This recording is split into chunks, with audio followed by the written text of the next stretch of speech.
right-hand side yet again. Yes, he's trying to pressure out the solo lane. We saw him doing it in game 1 and a little bit in game 2. His goal is to kind of just pressure out Snowflake. Terra! Oh my god!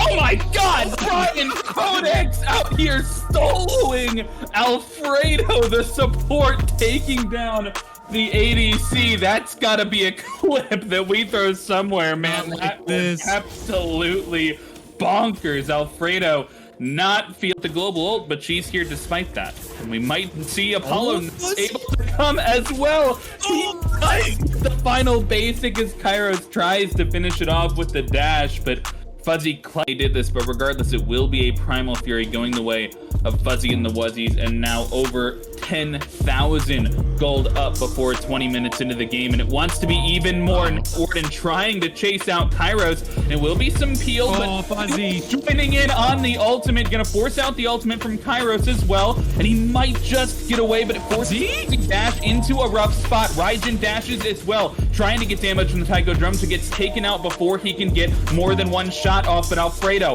finding himself a double kill, looking for the triple. Fafnir low, triple kill coming out from Alfredo. He's going to look for the Quadra, getting low here, trying to find it onto the Artemis, but Double Mumble doing a great job of zoning him out and gets the dash to finish off the kill. Soul still alive, wants to put more damage into this Sobek, and he might be able to finish it off, and he does. 4 members fall from Going Ghost, only 3 members on the side of Fuzzy and the Wuzzies, and I gotta say, it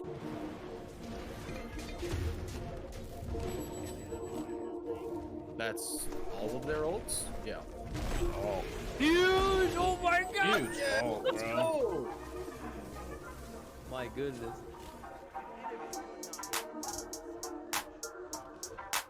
Room. Do you knock up? I have it in 1. Nah. Damn. If we were all right, we could do gold. I just killed Matt too. Kill the Bacchus. Bacchus, easier kill.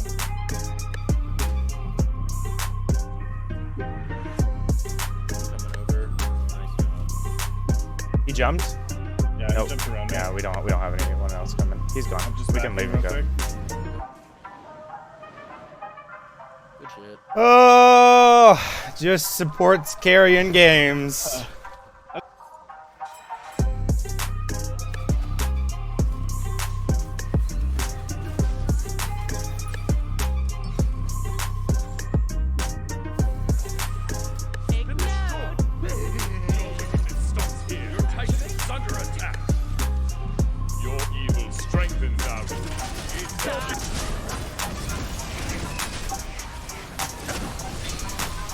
All me, baby, all me!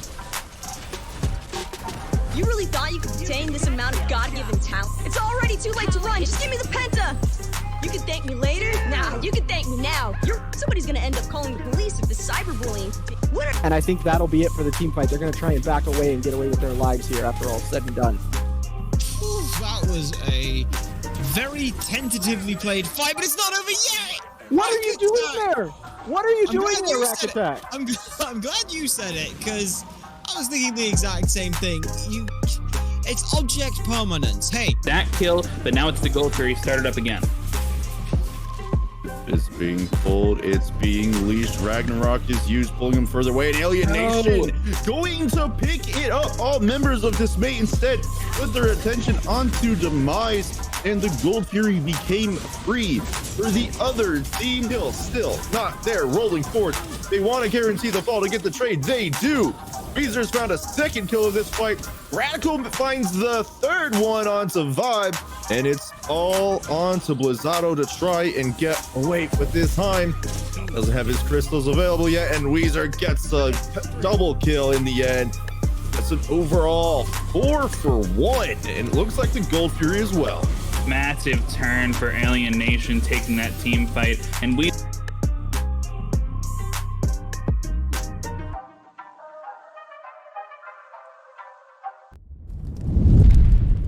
Good evening, Smite fans. I am Nevea03, your hostess with the mostess, joined with King Batu here on the desk for week 3 of season 6. This is going to be our Challenger division this evening. How are you doing, Batu?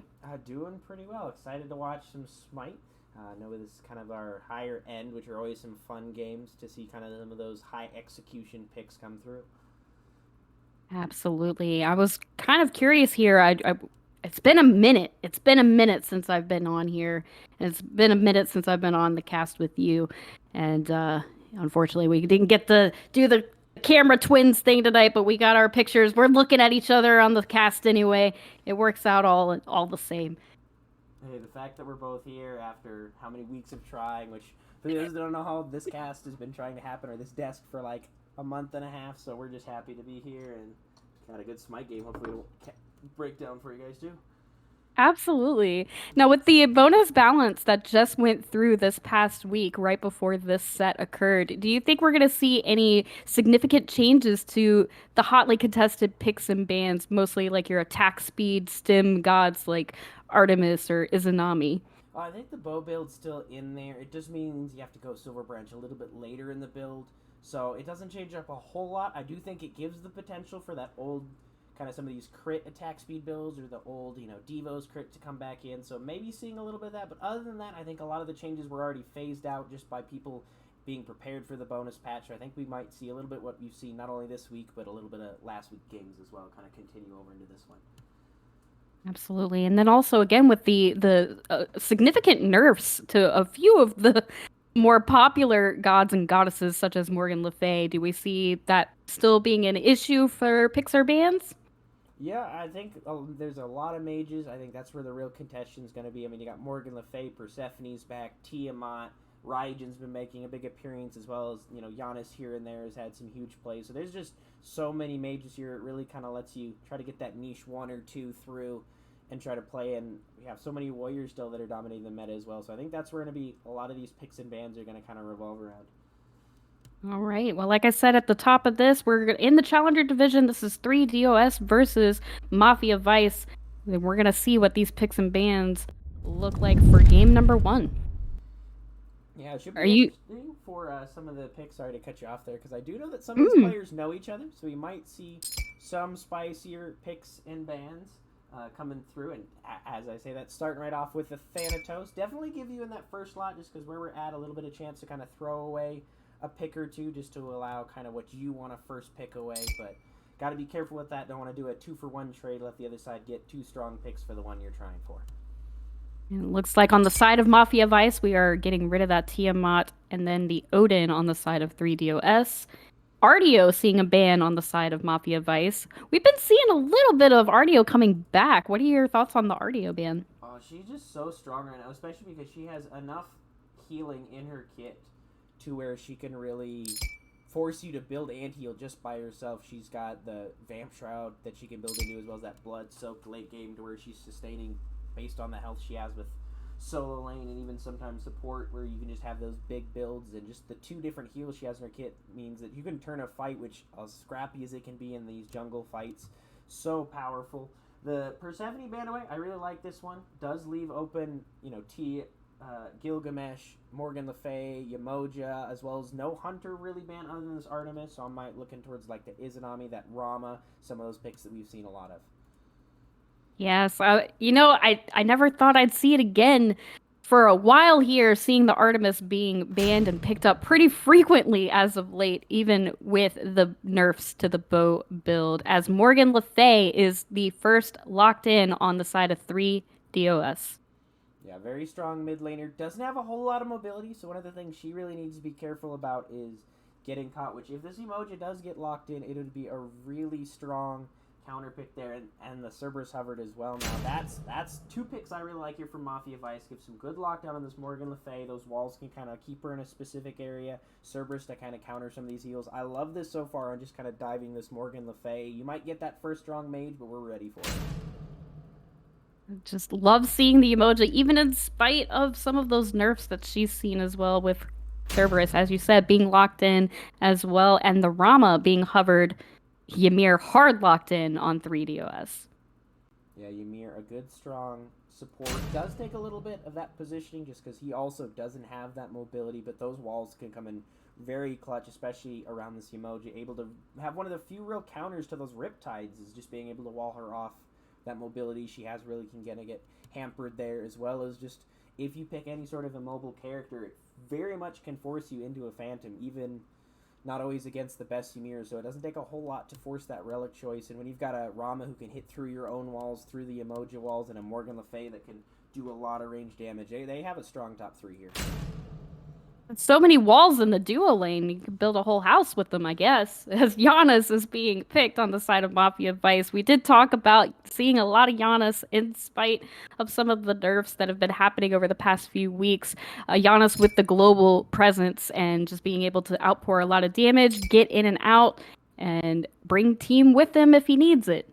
What do you think about the Giannis? I don't know about this Giannis. The Rama with those that Astro Barrage has got some really good follow-up, even through a portal, can usually shoot through the range to kind of chase him down. And this Ymir, if he times it, lets this Giannis put down his portal, wall it off, and then freeze him, that's going to be Giannis's, pretty much all of his safety just out the window.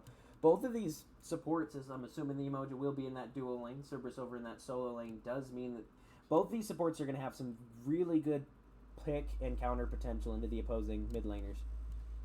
And we see the final bans coming out on both sides. Izanami and Heimdall on the side of 3DOS.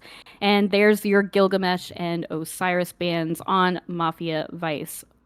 Do you agree with these bans as they're hovering over Ho Yi on the side of Mafia? Yeah, jungle and the Ymir are probably going into the support. We have seen it usually at the lower levels going into the solo role, and I think he's a little bit stronger in that support role just so he can be that extra bit tanky. I think that's really good. Osiris and Gilgamesh have some great flex solo and jungle potential, which looks to be what 3DOS don't have locked in yet.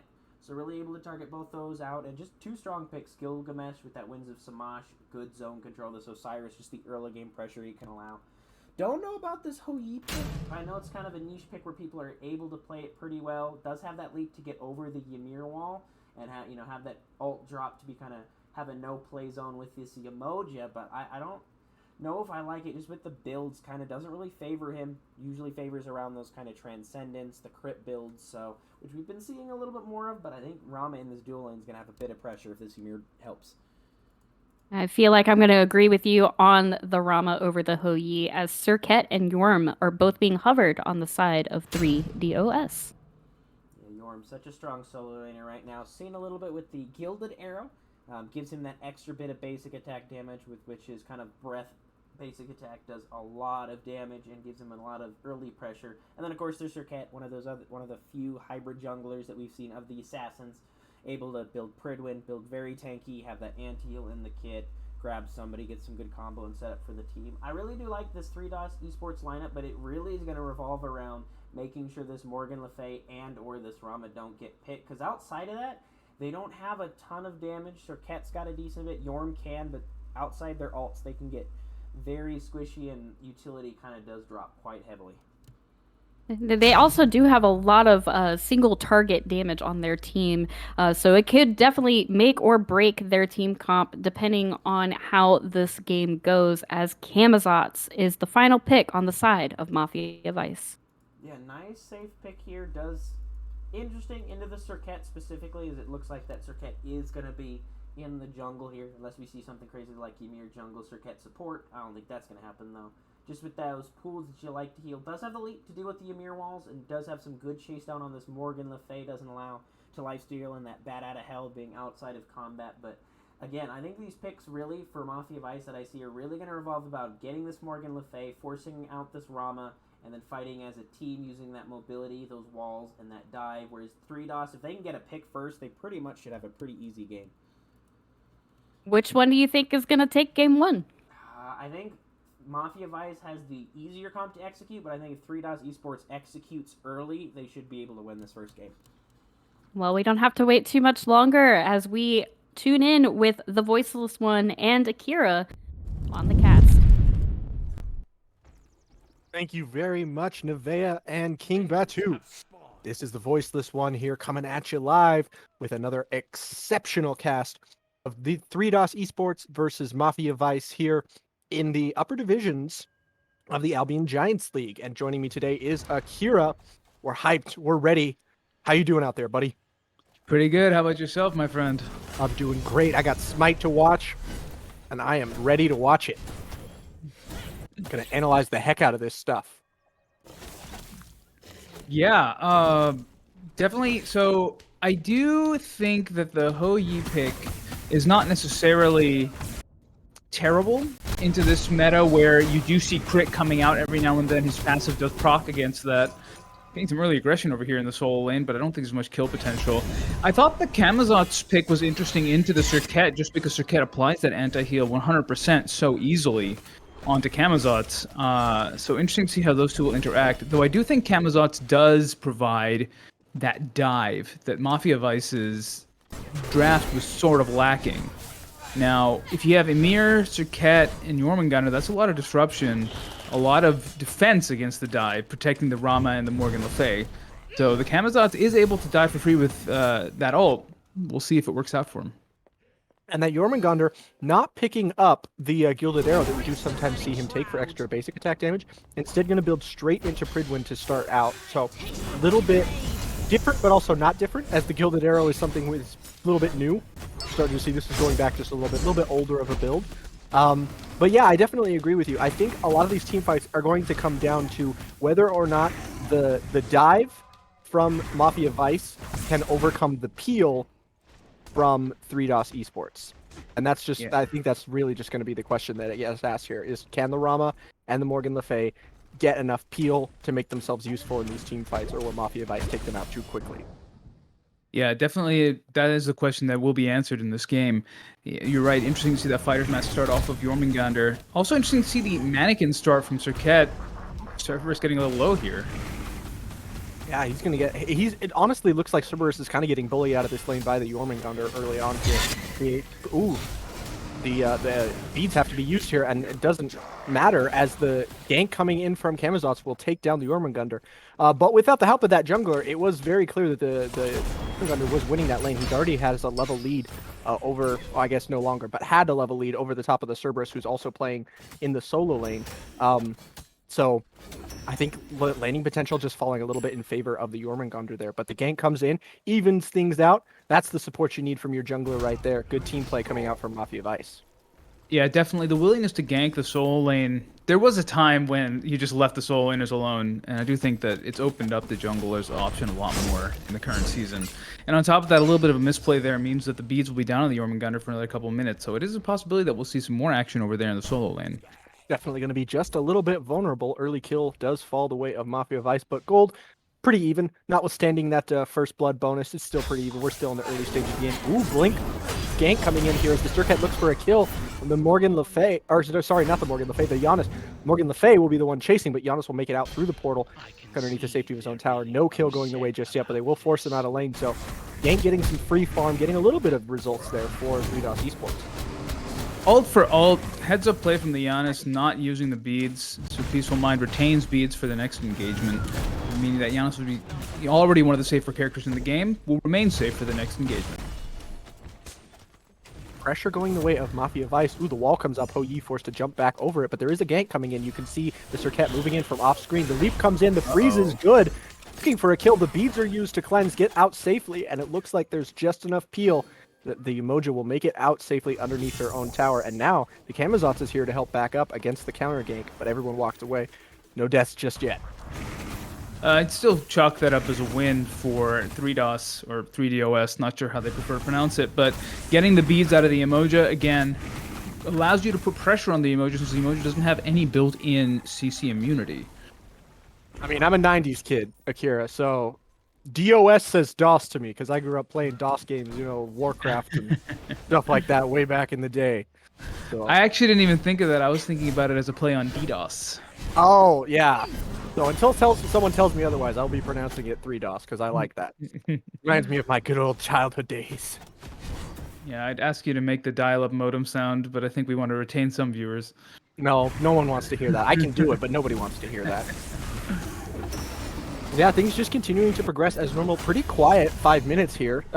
That is a little bit to be expected. Sometimes we do see teams up at this higher level of play do get a little bit more cerebral. Not quite as much of a slugfest. Mafia Vice thinking about maybe a red camp invade, but decide better of it. They see that the camp is already gone and the wall comes up, so that's not going to happen. But yeah, neither team, going super far out. But when players are this good, it can be a little harder to punish mistakes and things like that because you just don't make as many of them. Although that said, the dive comes in and there are ults exchanged everywhere. Lots of damage will be poured down onto the Emoja. She will make it out of the wave with her life, but the River's Rebuke will take the Ymir down extremely low. Kamazot's coming in, looking for the final swipe with the Bat out of Hell. He won't get it. And that means 2 players for the side of 3DOS Esports will make it back. No, they won't. The dive comes in further using the portal from Giannis, and the kills will be exchanged on either side. Umoja dies in exchange for the Surcat. Brilliant play from the Giannis, using that ultimate offensively instead of saving it for a defensive play, going in and taking down the Surcat. Unfortunate that they lost the Emoji off the back of it, but I still think it was worth it. The gold is still basically even, though, so no major swing just yet. I suppose if you want to get really particular about it, you probably would happily trade your support for a jungler if you're Mafia Vice, so maybe a small win for them there just in basic utility based on, junglers do tend to level up a little bit faster than your supports do, so maybe a small win them for there, but... On top of that, Emoji's still ahead of Ymir with the one Exactly. Exactly. So Ymir definitely struggling over here in this duo lane, which was a little bit predicted by the desk, a little bit alluded to. Ymir very strong when he can land his combos and things like that, but his early laning does suffer, and that, especially against Umoja, who's quite good at early laning, can have a difference, especially because Ymir has spent quite a bit of time helping out in this mid lane.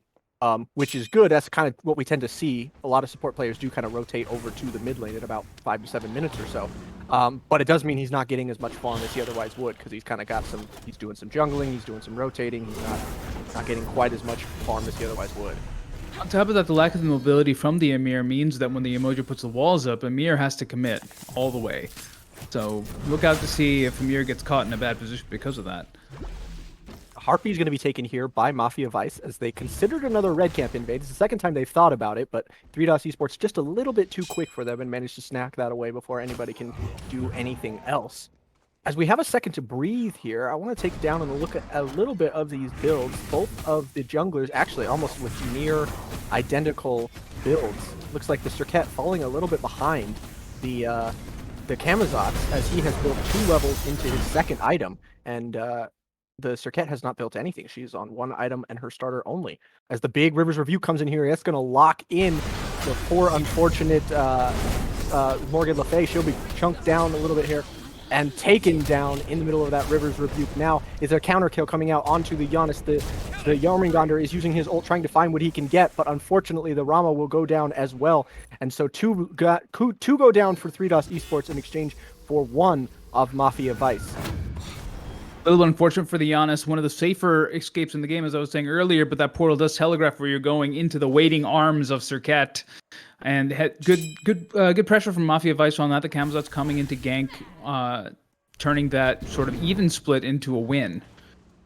You're correct, by the way, regarding the builds. Surcat is behind, but that usually you do see the Jotuns first out of Surcat, regardless of the Surcat is going full damage one shot or going into that more hybrid tanky build. So we'll have to see where the Surcat goes next. Kamazot's also opting for the Jotun's Wrath. Just such a good, strong item on nobility junglers. Gives you that a little bit of mana, a bunch of power, a huge amount of CDR. It's pretty much everything an ability jungler needs. And in the Hunters, we see, first of all, big level lead out early for the Hu Yi. But as far as item builds go, full bull build coming out from Rama, that's pretty standard. We see that every other game from him. Things are looking different here for the Hu Yi, though. He's not going on quite so much of a meta build. Interesting throwback. Although he picks up Oboe, right? Did I say that? Interesting throwback, though. I mean, getting the Dev Gauntlet and the Gilded Arrow, that signals to me maybe we'll see some crit out of the Ho Yi from this, getting some power out of the Dev Gauntlet and then the Gilded Arrow becoming the upgrading to give a little bit of that crit chance. In addition to the Oboe providing some attack speed. We'll have to see what the Ho Yi goes there. Yeah, so far, like I said before, it's been a little bit more of a subdued game. Only 6 kills so far in the game at around 10 minutes, which is not entirely unexpected with a little bit higher level players, but it does mean that goal a little bit lower, game progressing just a little bit slower, maybe looking to be a little bit more of cerebral and strategic drawn out game.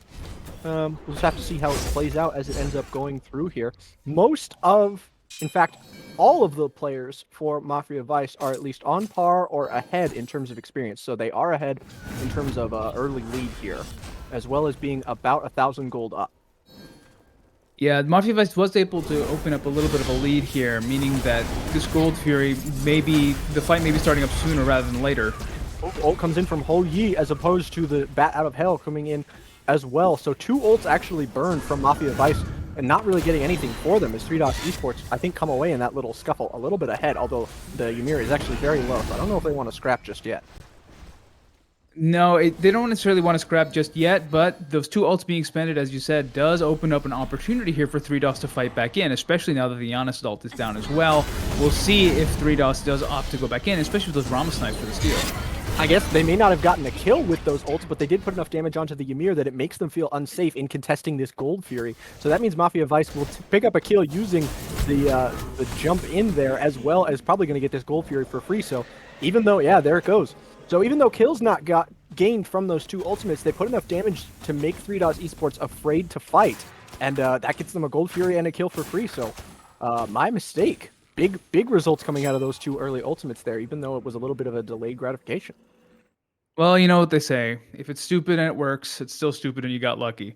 It's a little unfortunate that not having the vision there for 3DOS, though. I kid. It was a little unfortunate for them to burn their ults there early, but they did play that to perfection. The Camazot's using that level lead to take down the Morgan in the back, and the Rama ult coming up too early because 3DOS didn't have vision there. Yeah, the Camazot's now looking at about 2.5 levels in front of his rival jungler there. Ooh, Wall not quite going to catch the Yemoja. She'll make it out to safety. So, yeah, and in the duo lane, the Hu Yi with a sizable lead over the Rama as well. So those 2 big damage dealers on Mafia Vice are starting to look very scary, just because that early experience lead and the gold lead that goes with it, obviously, here in this mid game can play a huge role because you can chunk down and take out enemy damage dealers, enemy carries, before there's really that much of an option to respond because you just have so much power in comparison to the other team. Yeah, shout out to Dummy Slick. I mean, opening up this lead 4-0-0 and playing the pressure to perfection. Not letting up on 3DOS Esports anywhere. Definitely a great game coming out of this Camazotz into, what is theoretically slightly a counter pick in that Circuit. And we do see the Circuit going into more of that tanky build. But Circuit does deal true damage with the ult, as well as the Circuit passive dealing % health damage. So she doesn't need to build all that much to be doing a lot of damage. And she does tend to lend herself just a little bit more towards kind of a hybrid build. She can do that if she feels that she needs to. So this isn't entirely like her being forced into an unoptimal build because she's getting, owned so bad by the enemy jungler. This is still manageable for the Circuit, I think, with the build she has. No, certainly not. I think this may have even been the plan all along for Circuit, to be honest, because Circuit gets in there and ults, she gets blown up pretty quickly without some sort of defense to keep her alive. Leap gonna come away, gonna make sure they do not get taken down, as Mafia Vice are getting very aggressive around the Fire Giant, looking for a fight, looking for probably something, if not a team fight, maybe to set themselves up to pull Fire Giant and force 3DOS to come to them. It's very early for Fire Giant, but it's not too early to start team fighting as the Ymir gets caught out. As we said before, he has no mobility. He'll use the freeze to lock down the Camazotz, but in the long term, the Camazotz will be much better at fighting. River's Rebuke going to lock him in. He's in trouble. He turns around, heading the wrong direction. The Moonstrike not going to get off the stun, and the Jormungandr is here to peel.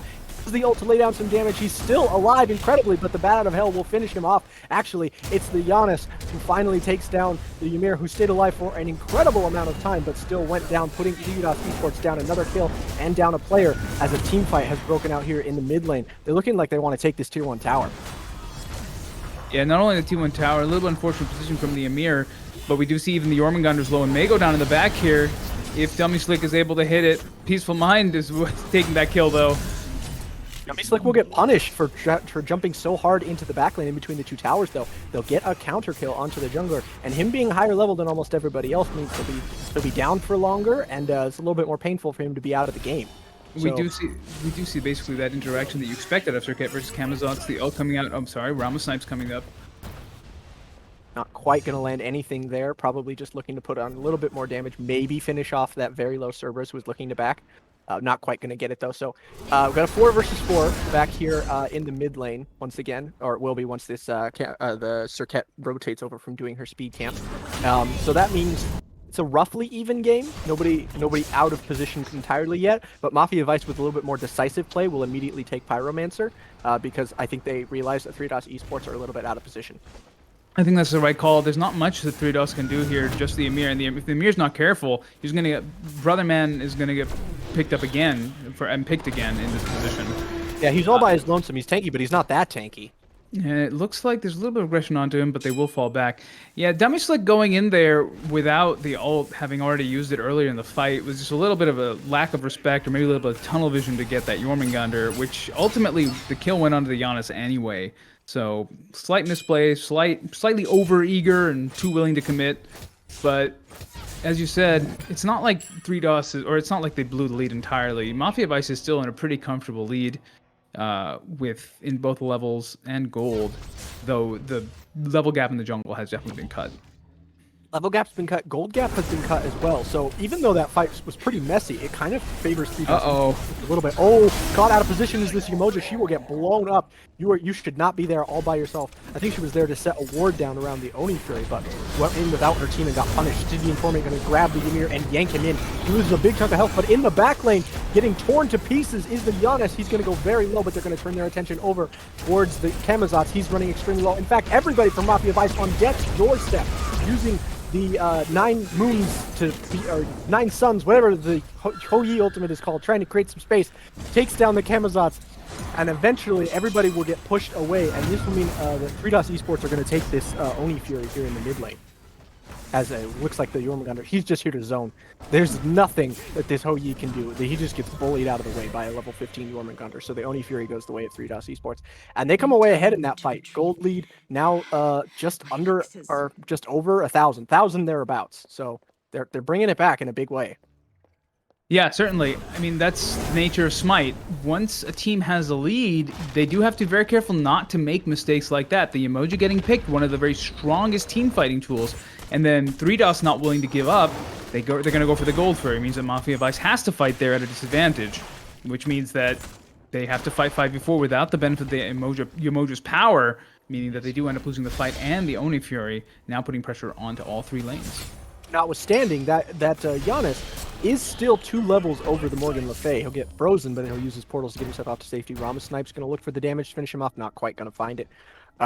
So power still does rest with Mafia Vice. They are still the more scary team. The question is just, can they execute on that?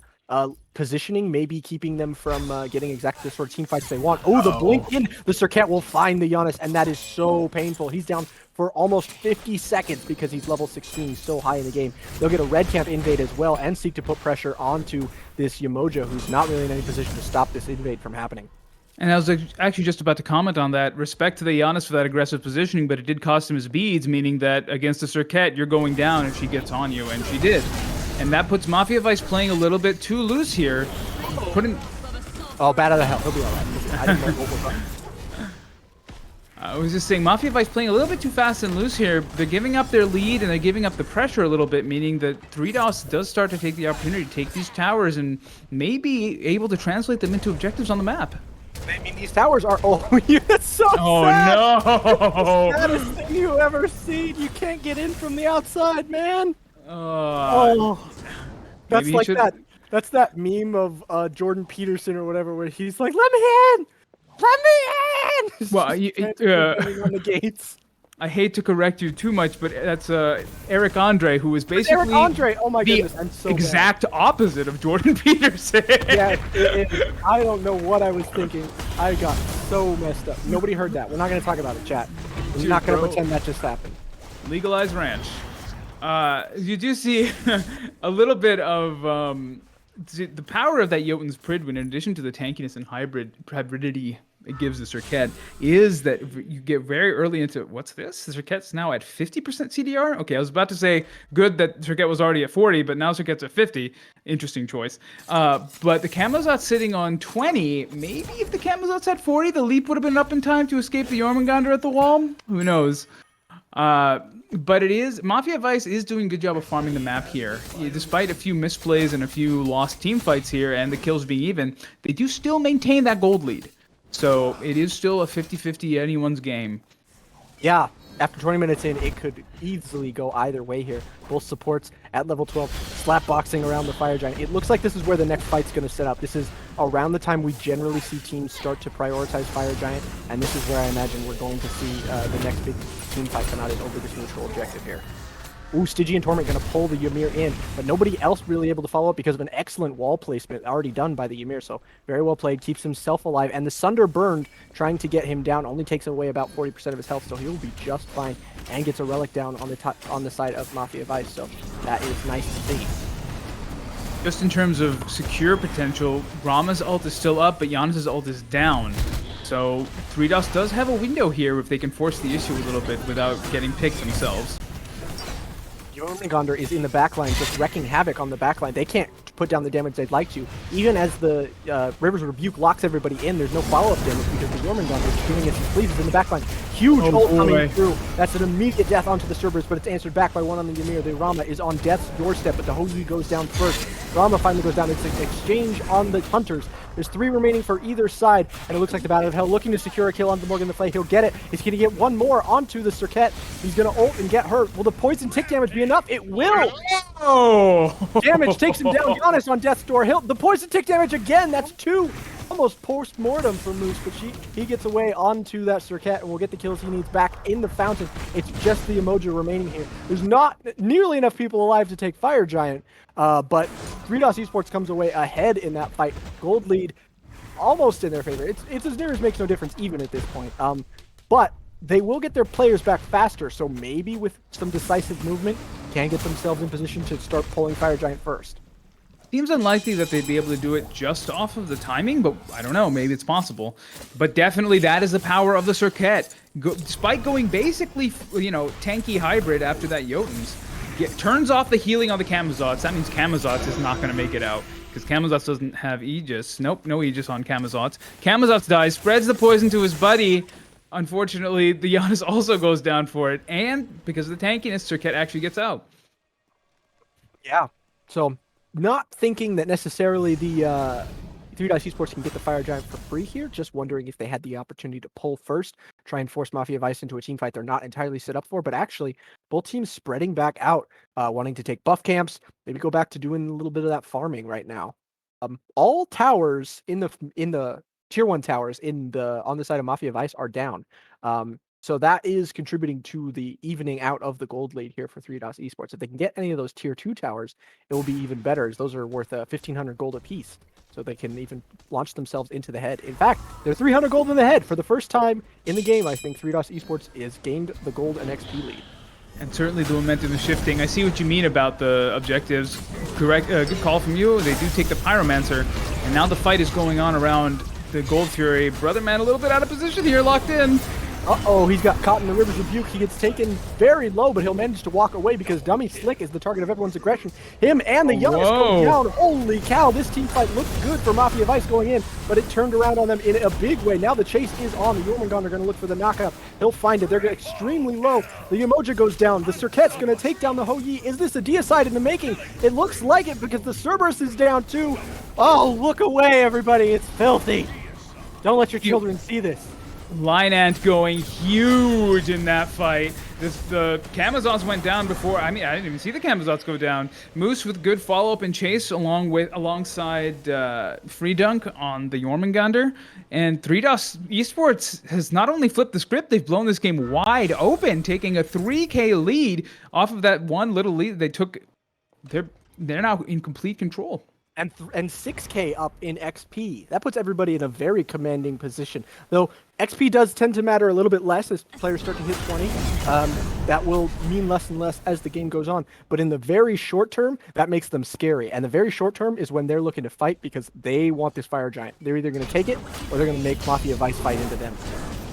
Yeah, definitely the right call here. Push the pressure that you have. The secure... I don't think they want to fight. I think they're going to come kind of just poke in, but I don't think they're looking for a full-on engagement here. Well, Dummy Slick didn't get that memo. Let's see if they and it was good! incredible. But will they be able to survive on the back of this?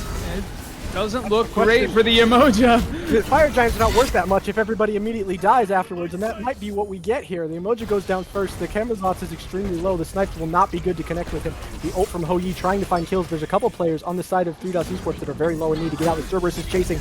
Holy cow. Oh, perfect fear. Incredibly well placed one from the Morgan Le Fay will get herself out to safety, and that secures 2 more kills onto Mafia Vice. So they do get the Fire Giant. Oh, might be a third one, as this Giannis has nowhere to run. He's going to get taken down. Maybe one more? Hu Yi does have dash, but I think it's on cooldown, or that leap, but I think it's on cooldown at the moment. So he might not be long for this world either. The wall comes in.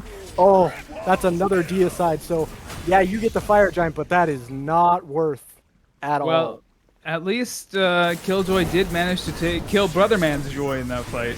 But yeah, indeed, and just another overstay from Mafia Vice. Camazot's ult is down. So many ults expended. Some of them even before the fight started. You just have to retreat there. Once you get the Fire Giant steal. I think there would needed to be. I think that could have been. Oh wow, big Rivers of View coming out, gonna lock everybody within the Phoenix. She'll make it out through the side of the wall, but the leap is good. They're gonna like try and take her down again. Even though their couple players are extremely low, they're looking for the damage with the bouncing water ball. Not quite gonna find it. That's a dead Yemoja. And now 3DOS Esports are in the exact position. They need to go now. Same as Mafia Vice right after that Fire Giant steal. You can get away with aggressive plays like that, but you need to be very consistent and move out immediately as a team. You can't have one of you retreat. Oh! Big snipe comes through. We'll get the Morgan Le Fay trying to find some punish there. Jormungandr's tanky. I don't know if he's tanky enough to 1v4. He also does have some mobility, so he may be able to get himself out. I don't know. I think this is a dead Jormungandr. I think he's going to sacrifice himself to let the rest of his teammates get away. Yeah, the Yorm ult was already expended off of the Phoenix defense. Phoenix take off the original retreat, but Yorm didn't need to 1v4 there. They got what they came for, and with nothing on the map really huge to take, 3DOS Esports maintain a very strong position here. Yeah, that's very, very unfortunate that they lost some people on the way out, but it comes out in their favor all the same. And that was kind of what we needed to see. It was trying to say, they started brawling. That was kind of what we needed to see from Mafia Vice. I think you can still go in as the Camazotz and make that Fire Giant steal, but then you all immediately need to run. But there's a couple players that are like, I don't know, maybe we fight this, maybe we can peel, I don't know. And then you end up losing everybody. I think if you take the Fire Giant and immediately just run, you come away ahead in that situation. Yeah, definitely. Decisive action is very important. And something I haven't commented on, because I didn't look at the builds enough, the Ho Yi was building into crit, and he completely juked all of the frontliners on 3DOS. We see 2 Spectral Armors, one on the Jormungandr and one on the Emir. No crit on the side of Mafia Vice, because he went from the T2 Wind Demon, sold it, and then went into the Chin Size build. So, a little bit of a tricky heads-up play from the Ho Yi, keeping an eye on the builds from his opposition. Well, one lucky thing is that, oh wow, big Ho Yi ultimate trying to find some space here as the carry Moose is in back, trying to get himself another kill. Very low, the Ho Yi goes down. Now the brawl is everywhere as it's Moose who's very low. They're going to have to jump out on the Circuit. Rivers Rebuke locking in 2. The ultimate comes through from the Giannis, and he'll find the Circuit on the way out. In combination with the Rama, that's 2 down for 3DOS Esports in exchange for only 1 from Mafia Vice, and now 3DOS needs to run. Moonstrike going to get the stun off onto the Ymir. There's just 2 here, and the Jormungandr is here to peel, so I think he'll be okay getting out, as a couple other players for Mafia Vice are off chasing the very low Morgan Le Fay. Are they going to get her? They will. Slick going to get the kill in the jungle on the Morgan Le Fay, so 3 now going the way of 3DOS Esports. And, ooh, are you going to be okay, Ymir? Oh, Portal comes down, and nope, going to miss the combo going along with it, but the Moonstrike will get 1 more stun. He's looking extremely low. The chase may be enough here. Oh, the portal comes through, and they will finally get the Ymir. The peel just not enough here from the Jormungandr. And now he's all on his lonesome. It's a 1v4. I don't think, yeah, ult is up, but I don't know if that's really how you want to use it. I guess it's better than dying, I suppose. Well, certainly. I mean, Jormungandr's ult can be disrupted from team fights, but also for the safety. And definitely a huge win for Mafia Vice there. Rama does have the power of those snipes to make himself part of any fight in his vicinity, and he does use it to take down his opposition, but unfortunately not enough peel off the back of it. And again, Peaceful Mind using these aggressive portals. In that case, it came out, aces, finishing off that Emir. So definitely great play coming out of the Giannis player. And now Mafia Vice taking the lead back. So the game is back and forth. Fire Giant coming up. Their Phoenix is respawning. Mafia Vice is in a pretty good position from when they were down, maybe, what was it, 6K at one point? And EFG coming up next means that this may be the last dance of this game. Yeah, after 30 minutes, this is still anyone's game. Incredibly close, and I am so on board. Oh, no. Side. Oh no, caught out, has to burn the beads. He doesn't have ult because he just used it. Moonstrike will get the stun off, but the rest of the team is here to peel. So this fight will eventually go the way of 3DOS Esports if they keep on chasing. They're going to have to be forced back just a little bit. Battle of the Health forced out, not quite going to get what we need. The Stygian Torment misses everybody. Explosion from the Ymir ult going to place some players extremely low. The Cerberus is in the back, very low. The snipes come through, and he's down. That's now just looking onto the rest of the players of Mafia Vice trying to run away. Knock up good, and the Ho Yi goes down as well. Uh-oh, they had the lead for a moment there, but that team fight in the jungle goes badly against them. And now I think EFG can go the way of 3DOS Esports, which puts them in a very commanding spot to end this game should they so choose. Yeah, the only ult up left for Mafia Vice is the Ho Yi, but the Ho Yi is on the grayscale screen, and Rama, Linand on the Rama retaining the ult, meaning that, yes, this EFG should go the way of 3DOS. Because they're burning it very slowly. They are burning it slowly, but there's a lot of zoning coming out with that Jormungandr in their face, in addition to the fact that they had to clear the fire waves to prevent the Phoenix from going down again. And yes, there we go. 3DOS will take the EFG, and we're back and reset. So we'll see where they elect to take this pressure that they have just attained. After that slew of kills, they're going to have gold for days. I imagine they finish off their 6th item builds, most of them, or get close.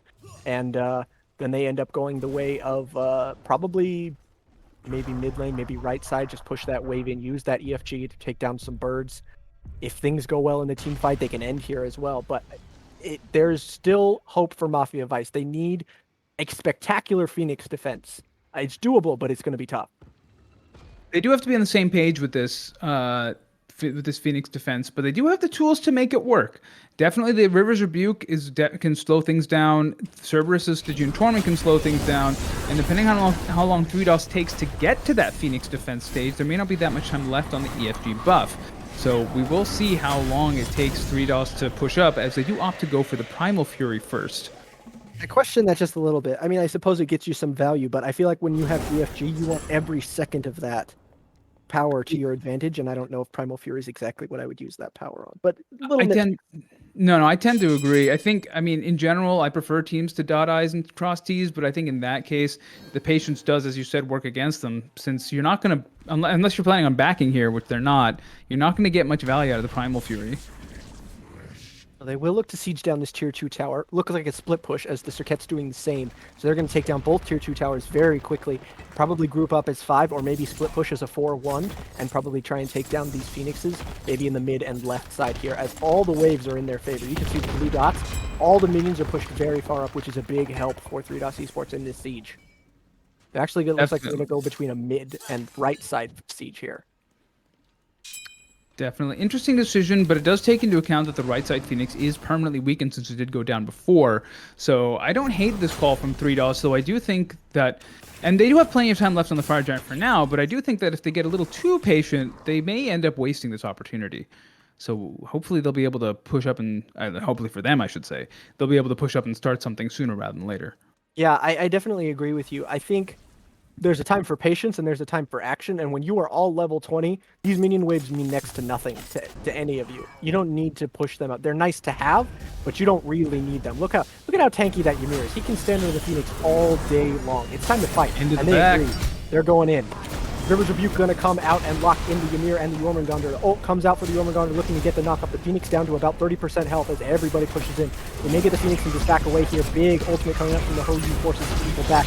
The Ymir is still plenty healthy though, and very low is the Cerberus. He gets taken down from the ultimate from the side of the Morgan Le Fay. They'll turn and try and get more kills as well as the Phoenix. Extremely low is the Camazotz. He'll have to go back to the fountain. The Phoenix goes down, and now with a player advantage, 3DOS Esports going to rotate and look for this mid-bird. Oh no, they got the mid-bird off camera. In the middle of that entire team fight, they siege down the mid-bird, so maybe they're trying to get a left side bird and then maybe get a team fight around that bird and end the game over here by the Titan. Mafia Vice has to be careful not to turn this Phoenix defense into a game loss. But yeah, applying pressure in two places with the EFG buff, taking up those backdoor protections, strong play from 3DOS, and this Phoenix is not long for this world. Melted. I blinked, and suddenly the Phoenix has no health left. And immediately, another kill going the way of Mafia Vice. It's a 3 versus 5, and this is going to have to be the greatest defense ever in order to keep this Titan from going down. Very low health are a couple of the members for 3DOS Esports, Brotherman and Morgan Le Fay, looking a little bit weak, but it's not going to matter. The Titan burns so fast with that EFG buff. And in 35 minutes, 3DOS Esports are your winner. Whew. I need a breath. It was intense. It was good. It was intense. A back and forth game, definitely, with a couple of script flips. I know we played for 30 minutes, and it still was on the head of a dime. Like it could have gone either way after 30 minutes of play, and that was so good to see. Very, very well played from both of these teams.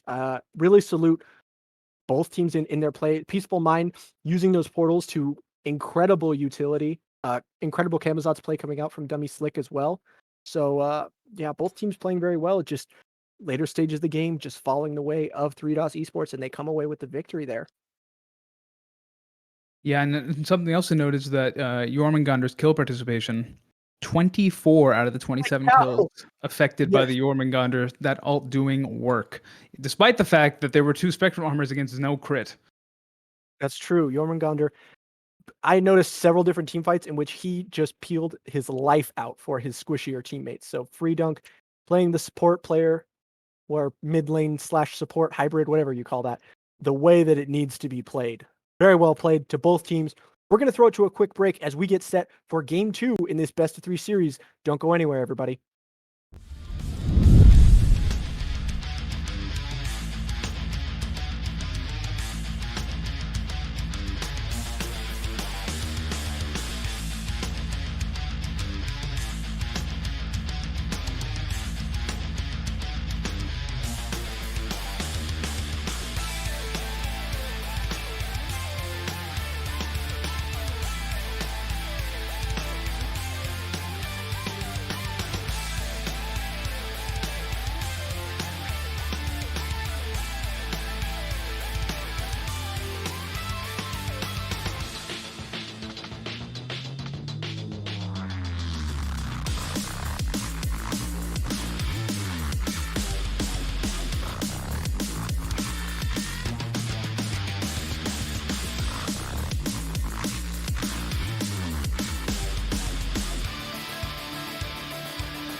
Welcome back, everybody, to game number 2 in this best of 3, 3DOS versus Mafia Vice.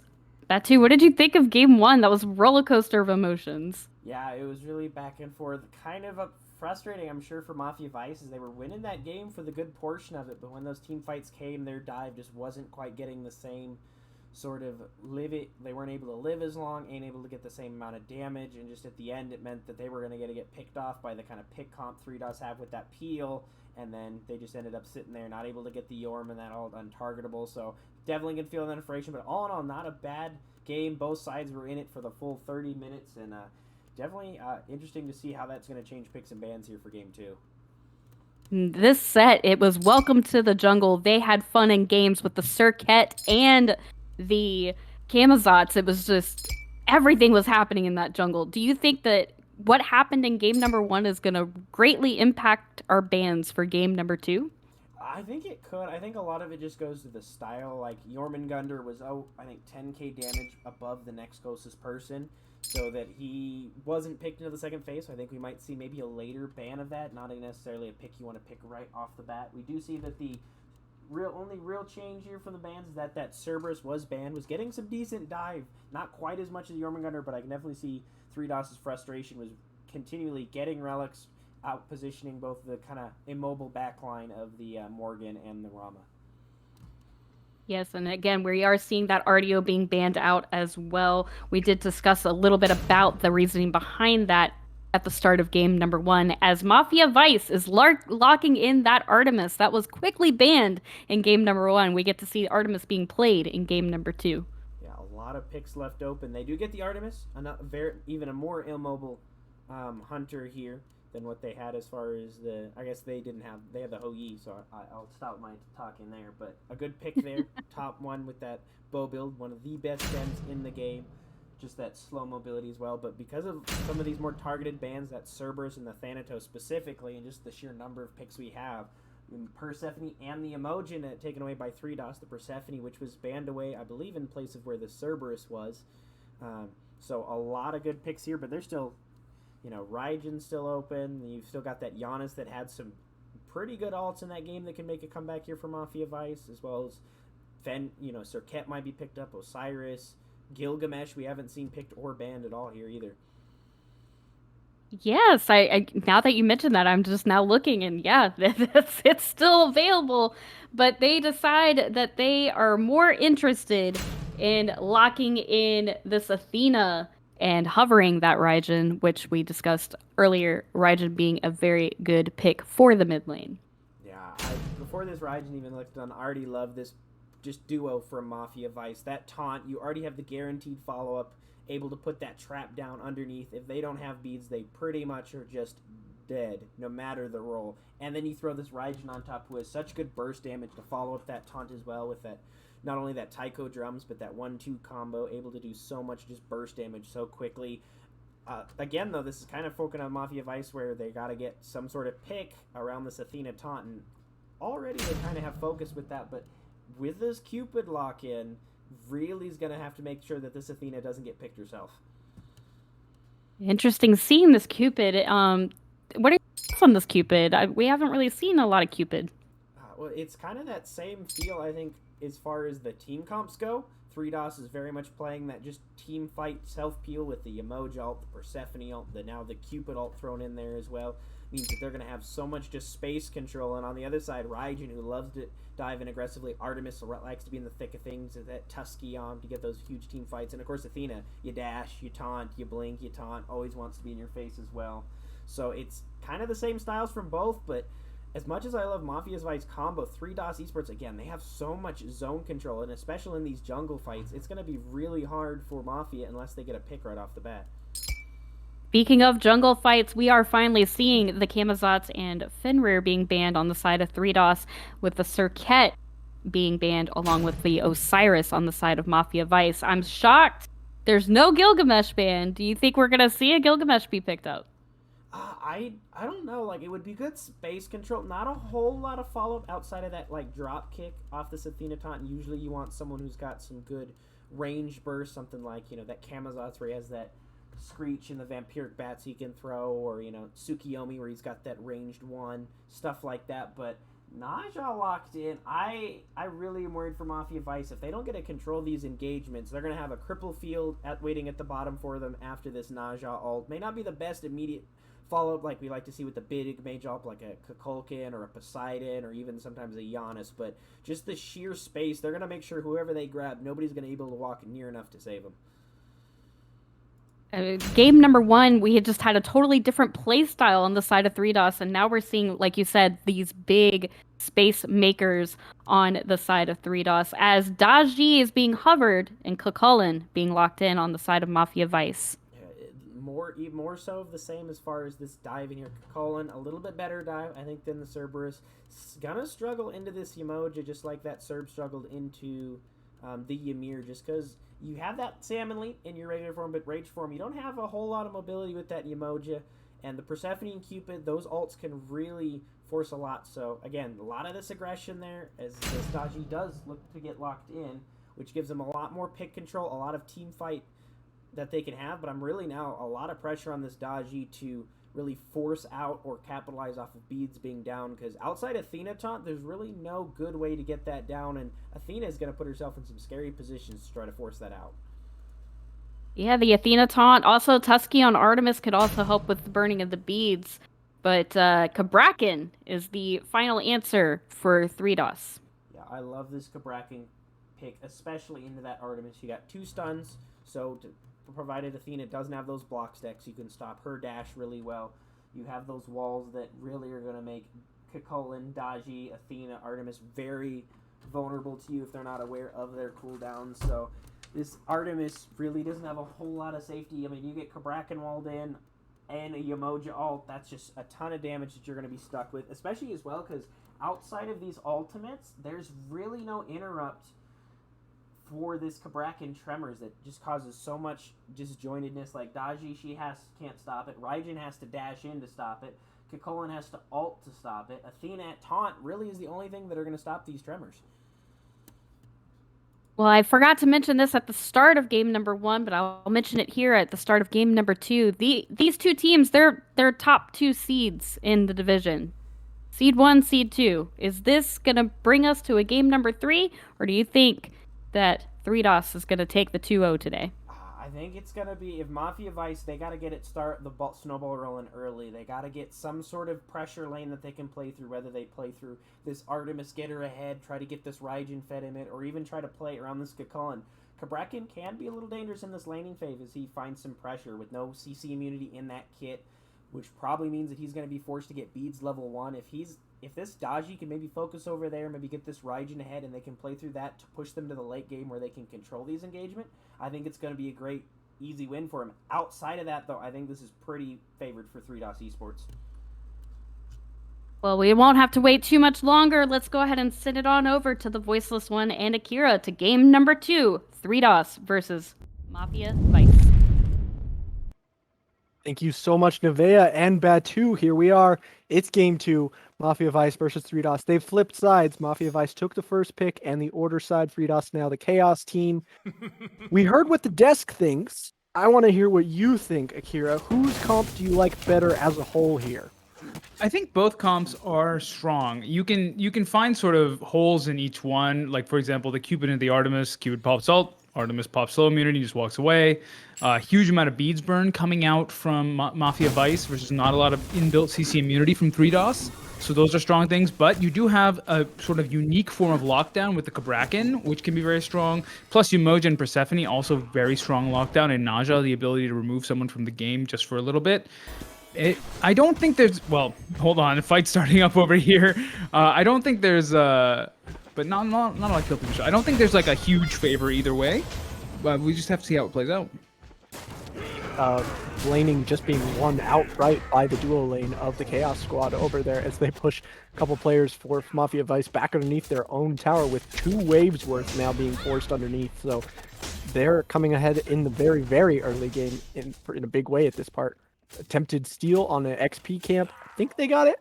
I think I saw the red flash. Yeah, it looked like it, yeah. And the Harpies also go the way, Oracle Harpies go the way of 3DOS Esports as well. So jungle presence coming out in a big way, especially during this game. And Ninja is on his way in, gonna look for his grab and the kill off onto the Artemis. First blood goes to 3DOS Esports as they pick it up in a big way. And this Kukulkan over in the solo lane also very low. The Camazotz, or not Camazotz, excuse me. The Cabrakan loves those low health guys. He can lock in and just trimmer to death.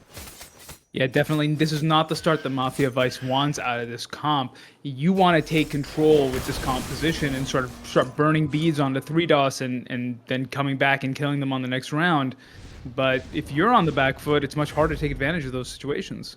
Look at it. It's just across the board. Every single lane, Mafia Vice being pushed back underneath their own towers. 3DOS's very, very early game lane is just chef's kiss right here. It's beautiful. They're flawless.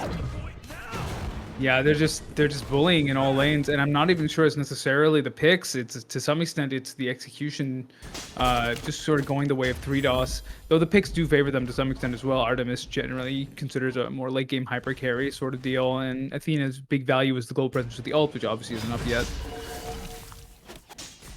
Yeah, it is very interesting. Early days of the build yet for everybody. We do see Vampiric Shroud being built for Cabrakan versus.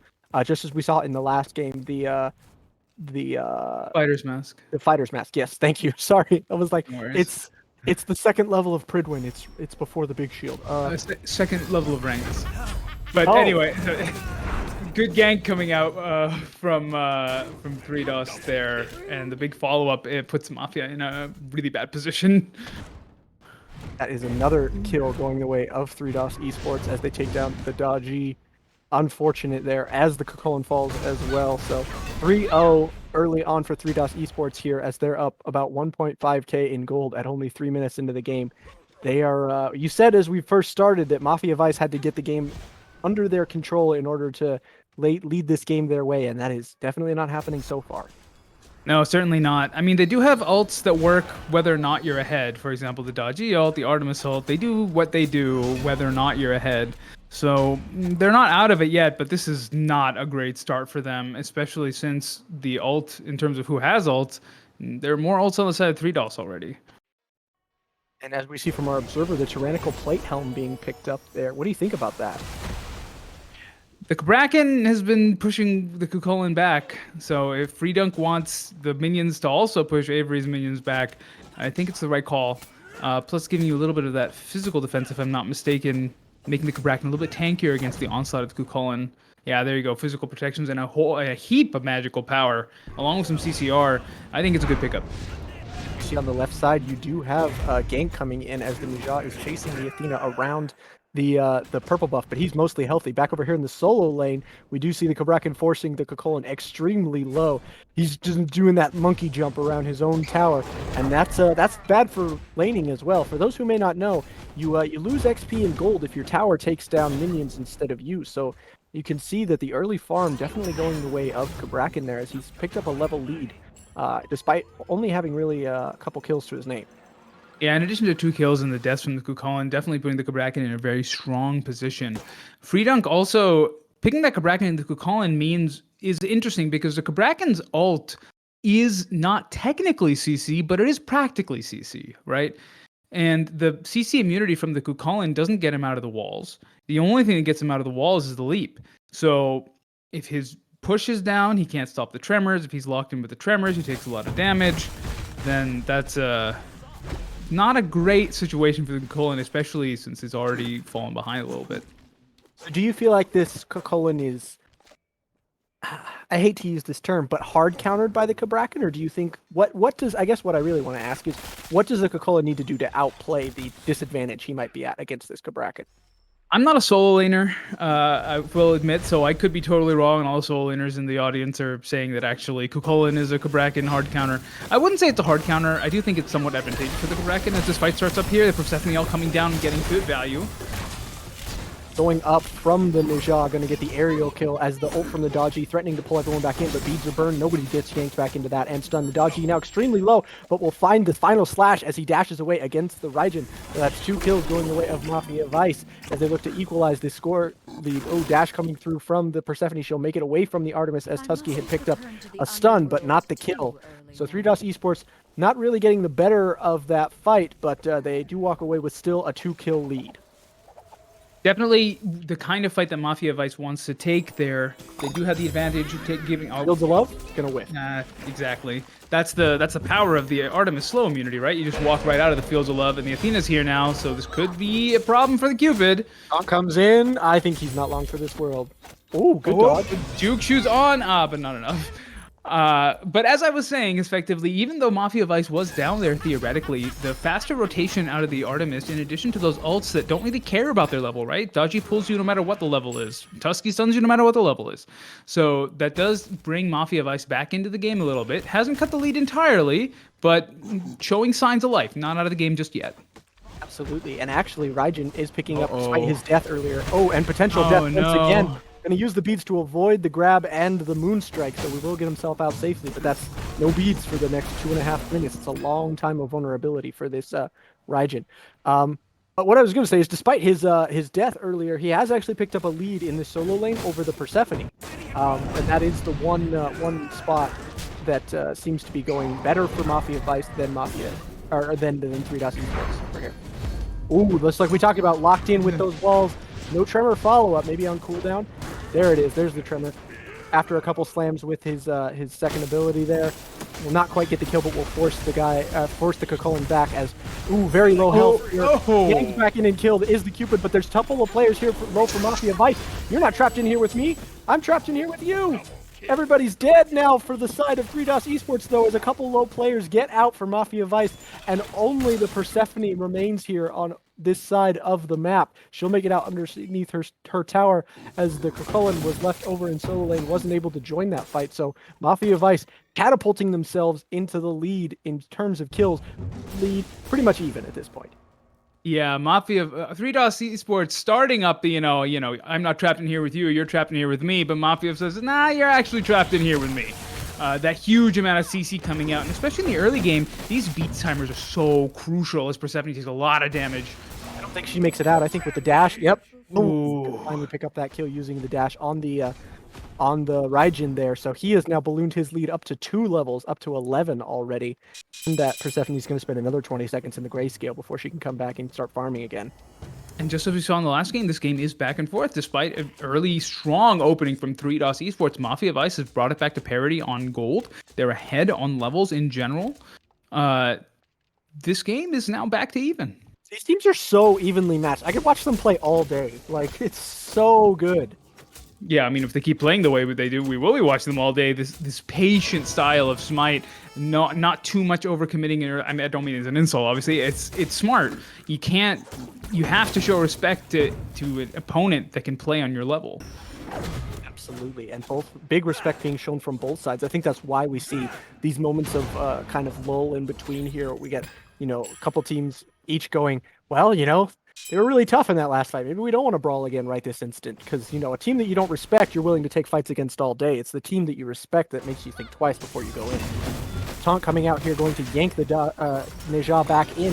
He's going to get thrown down to about 30% health, going to have to dash away. The Raijin using the Taiko drum is going to finally pick up the kill. That's one player down for 3DOS Esports. Mafia Vice getting what they want, as the Daji extremely low, going to use that slash for a little bit of movement speed, get himself out to safely, so no counter kill going to come through.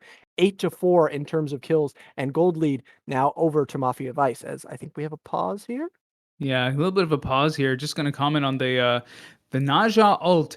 High risk, high reward ult, or maybe not, maybe medium risk, high reward ult. If you miss that ult, you are in a spot of bother, since that's your CC immunity and that's your escape gone. Whereas Donji, you sit on that tower for the Paola for a little bit, and then you decide where you want to go, and you go there at the most advantageous situation. Another taunt coming through. This is why we see Athena being so strong. Oh, great ultimate from the Persephone, going to lock in the Raijin and keep him out of the way. Going to get some little bit of safety there for the Persephone. She'll make it out safe and sound, although very low health. Thinking about invading, but not quite going to happen. So it looks like Mafia Vice gaining that advantage, forcing the Persephone to go back to Fountain. They're going to use this space that they've gained to take the Gold Fury. Brotherman wants to say something about it, but I'm not sure there's much he can say. No, that's a dangerous game to be playing, especially all on your own near Umoja, but I don't know if you can do that 1 versus 4. Now, the Gold Fury has taken a little while to burn down, but nobody's close enough to contest this by the time it finally goes down. So they'll take that and the little bit of damage they managed to throw down onto Brother Man. So win in a couple categories there for Mafia Vice. Now about 1.5k gold in the lead after they had fallen behind in the early game there. Moose Irrepressible there going for the speed buff in exchange for the Gold Fury. Now, I mean, the gold, it's not as important, but from the Pride perspective, certainly very important. That's the equivalent of getting soloed by the enemy ADC. So we'll see how Dummy Slick responds to that one. Interesting to see. Go ahead. Oh, I was going to say, interesting to see the varying builds coming out of these mid laners. Raijin opting for that Vamshroud into Karen's coin. Persephone getting the Chronos Pendant first. That ult is going to be up pretty much all the time, maybe even twice per team fight, and that's a huge amount of lockdown there. Another taunt coming through, going to try and find Overlord Captain ZZ. He'll get underneath the tower, out of the range of the River's Rebuke. So the River's Rebuke will only lock in this Raijin, who will get slapped by the Moonstrike right after that. But there's not enough damage to confirm the kill, so he will make it out safely. What I was going to say is that one area in which 3DOS Esports have managed to keep their lead is in minion strength and map pressure. They have taken down 2 tier 1 towers already, just due to the fact that they are still winning their farming lanes, despite the fact that they've started to fall behind. The farm is still going their way. Yeah, definitely. I remember playing a game with a buddy of mine who's a little less experienced in Smite, and we were down a bunch of kills, and he said, we should have 6. And I said, well, the gold's even. He said, but we're down in kills. And I said, well, you buy items with gold, not kills. So 3DOS farming the map very effectively, despite the fact that they're losing some of these team fights and even some of these objectives. Yeah. So they are managing to keep this gold very even. In fact, pulling ahead. How have they done that? The Gold Fury went down to Mafia Vice. I blinked, and all of a sudden 3DOS Esports are ahead in gold. As there's a squabble over the Pyromancer. Ooh, big steal. The kill. They get the steal. The yank on the chain is going to pull Brotherman back in, but he's tanky. He'll be all right. He can handle it. Stephanie going to ult and lock people in. Going to try and keep them from going away quite so far. Both assassins have now joined the fray. They'll get the kill onto the Raijin. The Tremor going to try and keep the Gakolan from jumping out. He's going to get jumped on and yanked up, thrown back down by this Neja. And they're going to look for the kill. I think they're going to get it here. Yeah, they will finally finish off that kill. We've got Daji and Neja, and I'm struggling to keep them track. Now the script gets flipped again. 3DOS coming in with the steal and the big team fight win off the back of it. Just a little bit more patience out of those ults from 3DOS. Mafia Vice using those ults early and not getting a lot of value out of them. It was just very well executed from 3DOS. I don't even feel like anyone from Mafia Vice was especially out of position. It just felt like 3DOS had a plan and executed it without hesitation, and it paid off well for them there. The other thing I want to comment on is that's the second time that Dummy Slick, low health, lazy backing off a team fight doesn't get punished for it. Hopefully for Dummy Slick, doesn't end up on a ward after one of these fights. But yeah. I my breath a couple times watching him, like, are you sure you want to do that right there? A bit unfortunate for Avery, right? Up in the Naja ult, Kukulin staring down at Daji, who's just like, well, I can't do anything about this. See ya. Yeah, so it looks like 3DOS going to backspend the gold that they have just earned off of that fight. They've now managed to balloon their lead to almost 2.5, maybe even 3K thereabouts. So those couple kills going their way are going to put them firmly in the lead. And we're starting to reach this part of the game when teams look to start to group. Farming stage is ending. It's kind of team fight stage, start to gather maybe around Fire Giant and look for some sort of ambush or group together. Yeah, definitely. This is a crucial point in the game. A pick here, a pick there, and then that's Fire Giant for the other team. And then if they don't take their foot off the gas, that could be just a death spiral into the end of the game. But we'll have to see how these two teams decide to play it. Avery getting a little bit bullied here again by Free Dunk. When you're 2 levels down, Kabrakan's already obnoxious to try and fight against in a 1v1, but when you're 2 levels down, it's even worse. He'll get tremored and pushed out of the lane, going to have to head back into the jungle to escape the now oppressive level 17 Kabrakan over there in the solo lane. That is terrifying. Though, in fairness to Mafia Vice, Peaceful Mind has opened up a 2-level lead on the Raijin over the Persephone. So it's not all bad news for Mafia Vice. Again, the game is definitely in 3DOS's favor at the moment, but there are opportunities here for Mafia Vice to push in, and they've shown that they can take advantage of them. Yeah. Looks like a sort of hybrid attack speed build, something a little bit older school that we generally see on a Cupid. He's got a couple of attack speed items and then has built up the charged Morningstar tree into the Dominance. Dominance, yes. I was like, it's not Transcendence, it's the other one. Yeah, exactly. And then on the other side, we have full standard attack speed build coming out for the Artemis. This is pretty much what we see from her every time she gets played. Fight coming out here around the Primal Fury. Very low health is Avery. He's going to be in tons of trouble, but using the Taiko drums, Raijin will zone and manage to push him away. Not going to grab anybody from the dodgy. So everybody from 3DOS Esports still very healthy, going to push the low health members of Mafia Vice away and probably going to take the Primal Fury for themselves. Maybe a little bit overzealous, maybe just like a slightly subpar call there. Uh-oh. Linked in, using the tremor, but manages to get away with the teleport. Dodgy using the slash and the movement speed. He'll get away. I don't think there's quite enough they can do to track him down and get him, especially with a couple They're players. not done. Yeah, no, I don't think so either. But I'm not sure this Athena is long for this world. Athena's ult is currently not up, so she can't dash to get herself to safety. She doesn't really have a ton of movement ability. She has that one little short dash, but with so many people around her, will they be able to punish the Kabrakan going to stun out Avery for I feel like Avery's just been constantly stunned by that poor Kabrakan today.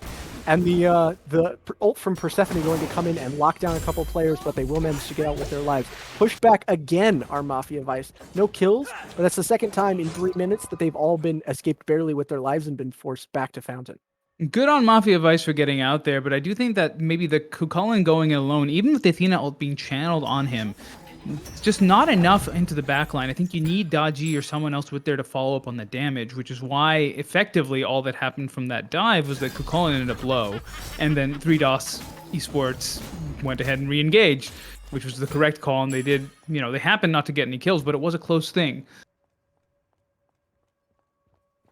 So we reset, just a little bit of tranquility here after constant brawling for the last couple minutes from these teams, and now 3DOS Esports have grouped, but this time it's around the Fire Giant on the other side of things.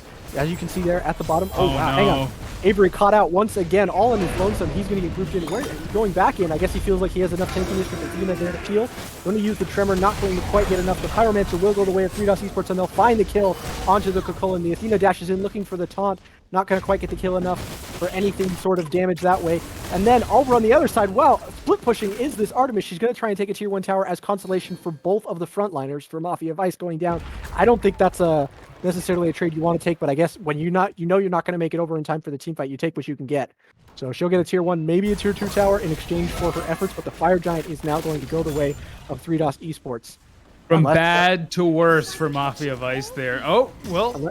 I was going to say, unless there's a really heroic attempt at a steal here from Dummy Slice, not quite going to make it work. They'll get the Yankee in with the pillar, but nothing to get the kill. And overstayed the welcome.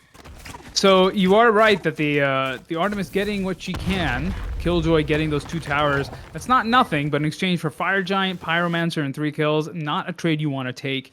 Just a little bit, again, that desync there, Kukulin going in, getting the Athena ult on him, giving the mitigations he needs to survive, but then he decides, okay, well, I'm going to go in and start fighting again. The rest of the team just wasn't in position to follow up there, which led to 2 deaths. Then the Dodgy going for the heroic steal, again, doesn't use the Palau to get out, tries to go back in to, try and get 1 kill off of it. Dodgy at level 14 with no tankiness, unlikely that's going to work. Also a bit of a late Transcendence call from the Dodgy player here. Not sure how Dummy Slick is going to be able to stack this, how effectively Dummy Slick is going to be able to stack that Transcendence, especially with all the pressure on the side of 3DOS Esports pushing them down. Farming your own jungle is going to be difficult at this point. Yeah, I definitely feel like there is a sense of security that Avery has on this Kukulin, that when he has the Athena ult channeling on him, he's basically invincible. I get the sense he feels like he can go anywhere, as he consistently walks into 1v4s and 1v5s because the Athena ult is channeling on him. And you can do that if you have backup, like a couple other players close by, but it just feels like the rest of his team is not ever quite close enough to help. And so then he has to run, and then it turns into like half the team running and half the team trying to engage. It's just a little disjointed there from 2 halves of Mafia Vice. Yeah, definitely. I mean, Smite is a team game. This is not. I'm not saying that Avery's making a bad choice or the carries aren't following up. It's the team as a whole not working as a unit, and that means that the Colin's in that position to be Athena. But you're absolutely right. He is effectively invincible as he's going in, right? While it's being channeled, he's got those mitigations, and so far he hasn't died while the Athena has been channeling. It's what happens afterwards when you don't have the damage to follow up. Then it's hard to fight as Athena and Kukulkan into 5 enemy players. Exactly. Totally agree. Oh, big boy. Rivers trying to lock everybody in, but in the back, Kukulkan looking for damage on all the backliners, but Pele going to try and lock in everybody she can. They will get a couple yanked in, but the dodgy ult going to put down huge damage onto Moose. Wow, very low health. Are so many members here. One's going to go down for Mafia Vice. The Kukulkan escapes with his life. Athena looking low. Only the Kabrakan looking even remotely in danger here for 3DOS Esports. They look so much healthier. They get the lockdown onto Amish. That will be a death onto the Athena. They're probably going to take the Phoenix for their efforts. Maybe more. Maybe even the end call. They could end here, I think, or at least get 2 Phoenixes. I think they might go for the slightly safer play and just take all 3 birds, but I think you're right. I think if you're decisive enough and you really believe in your hyper carry damage dealers, you can end right there, but I think they want to just be a little bit more careful. They'll take all 3 birds, they'll spend their gold, and they'll set up for a fight that they have a little more advantage in. Yeah, the T2 star still remaining on the right side means they probably won't be able to get the 3rd one. I think they could have ended, but you're right. As I said before, dotting I's and crossing T's, that's probably the way to go, especially with the Fire Giant buff now falling off of them very soon. But you see the power of Persephone and Yamoja in that team fight around the T2 and mid. The fight was just split up.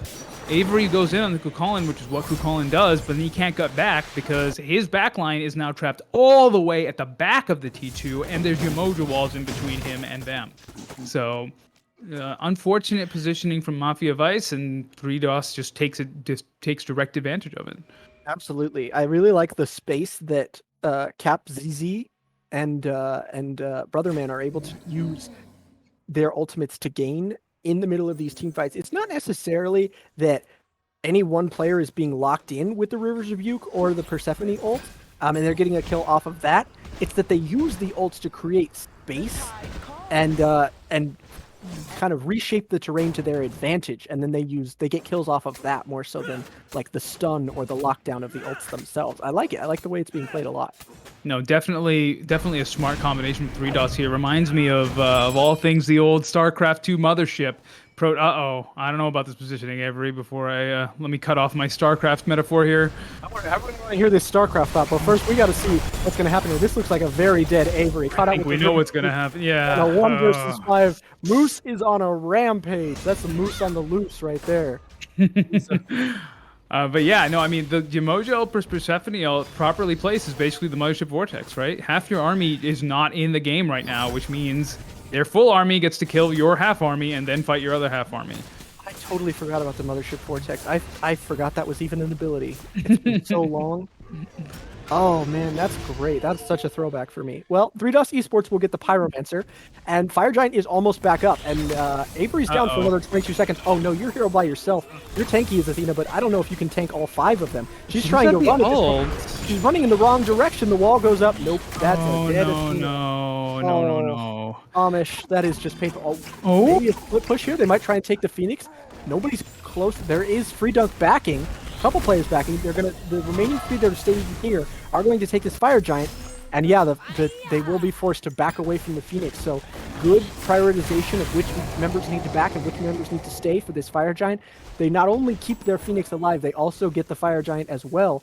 And now they can siege down this tower and the final Phoenix. And if this fight doesn't go well, this is a 3DOS Esports victory right here. Definitely. Yeah, no, I think that's a very good coordination out of 3DOS, knowing exactly who to back, who has to back to defend that Phoenix, as you pointed out. I sort of understand what Amish was going for with that Athena pathing, just to sort of like slow everything down, find any avenue they can to get out. But you need to ult out there, I think, and maybe it was just a little too late.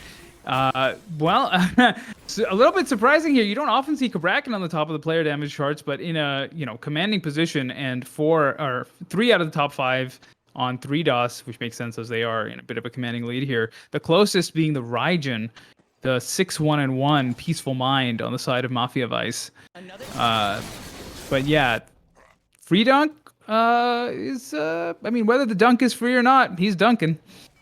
He is definitely carrying in the damage at the moment. I think he catapults himself up that high in the damage charts just because he gains such a huge lead over in the solo lane and translate that into what is pretty heavily into damage for a Guardian.